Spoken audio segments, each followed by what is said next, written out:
Hello, Robinson Rams, Mr. Burns' students, or other civic students. This is our presentation for the Unit 2 vocabulary set number 1. There's going to be 2 sets in this unit. It's a long unit. Political process is a 6 or more week unit. It's a very long unit. It's a very interesting unit. I think you'll really enjoy it. So this is our set number 1 of our vocab. You should have open the Google Slides presentation that I shared with you, and you can kind of follow along with that. Check the posted due date. That is when it should be due, and that is when we'll have a quiz. So make sure you check that posted due date. This is what you should do. You should be opening that document up. As I kind of go through this, you can start filling in the synonym and example or sentence boxes. A little typo there. Let's fix that. And then the definitions you'll notice are already filled in. So the other thing that you'll do is you'll drag and drop the visual that best fits that image.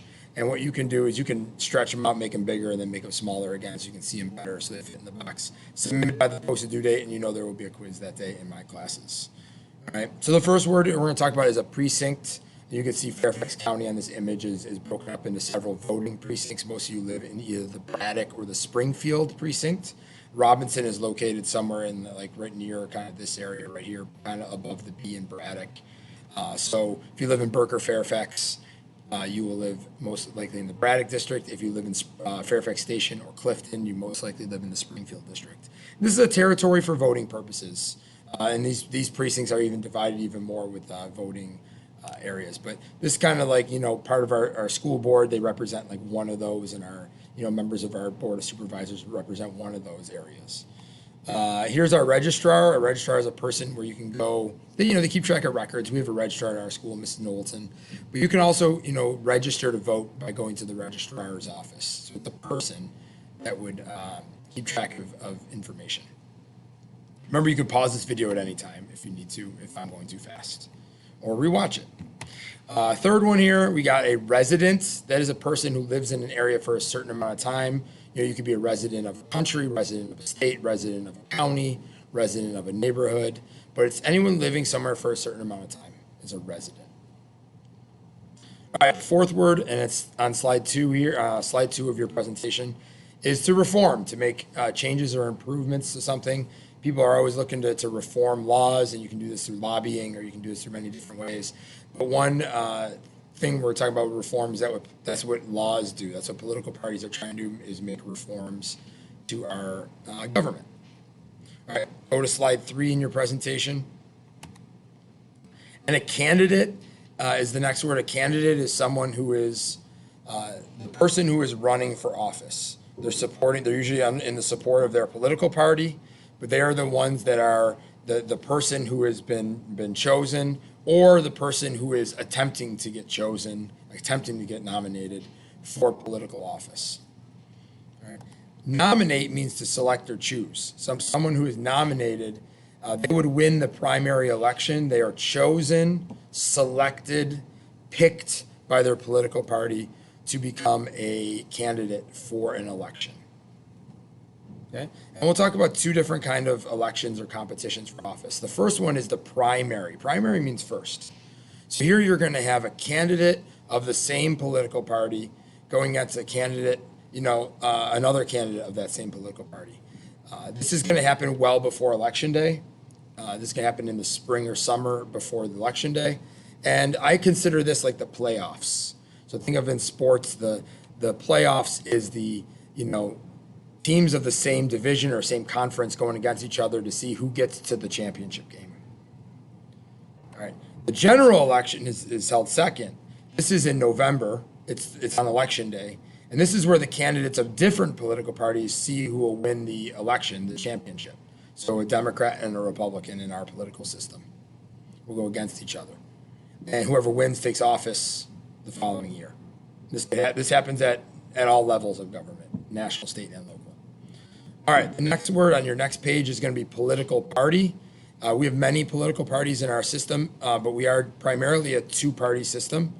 Most candidates are going to win either being a Democrat, which is represented by the donkey, or a Republican, which is represented by the elephant. And a political party has, similar people of similar beliefs will join one of the political parties. You can also not join a party and be an independent. A platform is what a political party or a candidate develops, and it's basically their beliefs and principles on different issues. So it would be a list. It's like a written document, and nowadays it's primarily online. But it's like a written document, and a platform is what you normally stand on. In this case, it's a platform what they stand for in terms of their beliefs and opinions. Where do you stand on taxes? Should we raise or lower taxes to the middle class? Where do you stand on war, and where do you stand on economically? Where do you stand on rights of people and things of that nature? It's what they believe.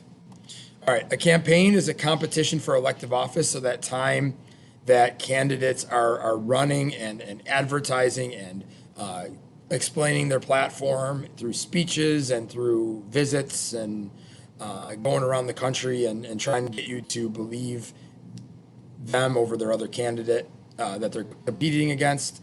This happens at the primary and general levels of elections. Watchdog. Political parties act as watchdogs. It's one of the kind of functions of political parties.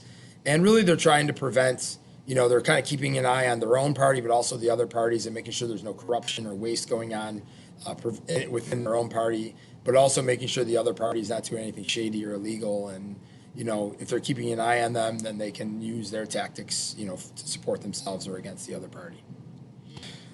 All right, the last page here, we have four words left. There's 16 total. A political spectrum. It's a range of beliefs. So where do you fall in the spectrum? Are you in the middle? Are you leaning to the right, leaning to the left? Are you extreme to the right? Are you extreme to the left? It's an ever-changing spectrum or range of beliefs. You can see from this image here, far to the left is more liberal and more beliefs in socialism. To the right, you're more about conservatism or libertarianism. And then to the extremes, you have to the extreme left is communism, to the extreme right it's fascism. All right. Moderate is where most people fit in America. They're kind of to the middle, maybe leaning to the right, leaning to the left, but they're not super extreme one way or another. This might be your more independent people who would go either way. And then, the liberal are to the left of the spectrum. They usually vote Democrat. They're a little bit further left than a moderate. They support more individual freedoms and are more open to change and getting more people rights and freedoms. The conservatives to the right, more about traditional values, tend to be a little bit more on the religious side. They are usually vote Republican, and they tend to lean to the right politically. All right. So that's the end. I'm going to go back to slide 2. Just as a reminder, this is what you should be doing after you watch the video. And turn this in whenever you need to, but make sure it is turned in by the posted due date when there will be a quiz that day. All right. If you have any questions, bring them to class. Let me know. I hope you enjoyed this video tutorial.